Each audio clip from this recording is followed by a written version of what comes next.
Welcome back, everybody. I hope you enjoyed the first episode of my tow vehicle tech series. You gotta grease your balls. It was a good one.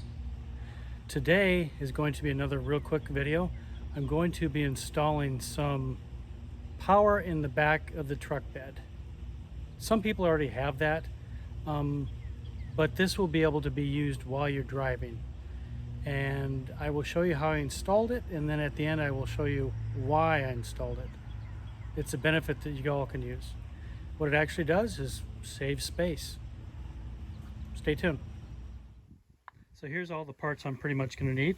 Not a whole lot to it. I've got some 12 gauge red and black wire. I've got these 30 amp quick disconnects. Those are pretty cool to have.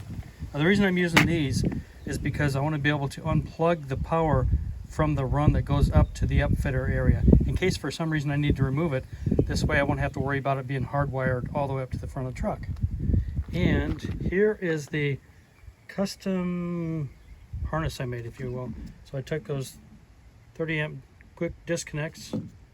I used some of that split wire loom right here. This stuff is a pain in the butt to use. If anybody can tell me how to quickly run wires through that, would love to know. So anyway, you see how it's pretty simple. 12 volt adapter, got the plugs running all the way through, and now I'm going to go hook it up. And then I will show you how I ran the wires from underneath. Okay, so I didn't want to bore you with the actual install of the wire. It's a real pain in the butt. It's very time consuming. So anyway, this is the back of the bed. It goes all the way up there. And then I just put it in this wire loom. And then just ran alongside, attached it where I could, all the way down. Nice clean install.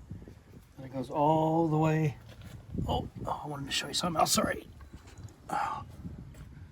Let's see, right over here. I'm reaching for it. I found a grounding point from the factory that they had already been grounded in the frame with. So I thought I would attach my grounding wire there. Made it a little bit more simple. And then the red wire, the positive, goes all the way up to the upfitter switch, and that's it. Not too bad. All right, so I just got it installed. It's right there. So I use this Built Right Industries bracket. They come for all the different trucks. This one specifically is meant for the F250 series and the F150. It's an awesome mount. As you can see, you can mount all kinds of stuff to it. The square holes, one of these holes here, where's my finger? There it is, was not quite wide enough, maybe a 30 off, so I had to grind it in order for it to fit in there. But look at that custom fit. Does not that look pretty or what? All right, so I've got the wires all hooked up and ready to test. Now's the moment of truth. I hit the power button, get some power going. Let's see, auxiliary 1, I've already got that set up for some lights up in the front. Let's turn on 2. It's on. Let's go out. And see if it works. Oh, I see a blue light already. All right, let me come down here. It's kind of a tight spot. See the blue light? That means we got some power. I plugged in the Garmin to test to make sure, and if you look, there's a little battery icon showing that it's charging. So I'm going to call that a success. This nice little hidden out of the way power adapter. Oh, disregard the VIAR. That's my next video. That's an awesome one. So I failed to mention to you guys why I wanted to put power in the back and why I wanted to be working while I was driving.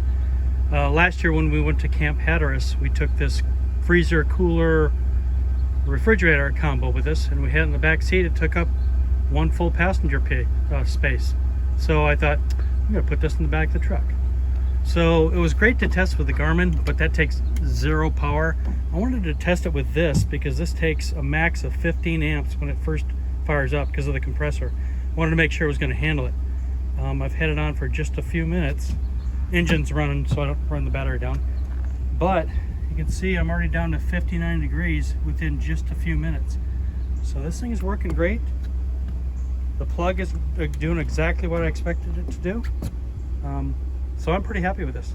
By the way, this cooler we did a review on last year. the cheapest one we could find. We kept it outside at Camp Hatteras for a full week in the 90s. Kept it outside the whole time, kept everything frozen. Super cheap. Anyway, thanks for watching, you guys. So just to reiterate, the reason I started this little mini-series on tow vehicle tech was I like to learn from you guys. I've seen tons of videos from other YouTube channels where they've come up with some really good ideas.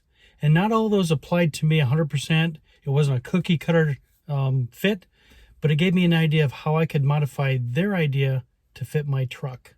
It may or may not work for you. But I hope that you find these at least entertaining. I mean, right? Isn't that why we watch YouTube nowadays? Anyway, just to wrap this up, my next video is going to be a good one. You got a little taste of it in this one with the Via air compressor. Love that one. That one's really going to be nice. That'll be my next video. So if you like this video, you know, my wife always says, do the bell, do the like, subscribe. I don't care. If you like it, give me a thumbs up. If you don't, don't.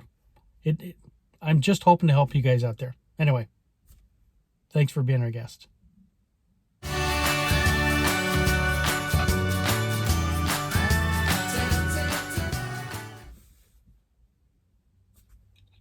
Of course, I have a scratch. Everybody. Okay, what am I going to do? I have no idea what I'm going to say.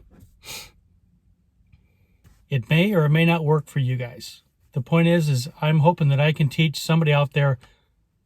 Let's start that again because that was kind of crap. So you guys have to keep that in mind when you're looking at these series of videos that I'm doing. It's not a one-for-one. Your truck is a little different. It may or it may not work. Oh, you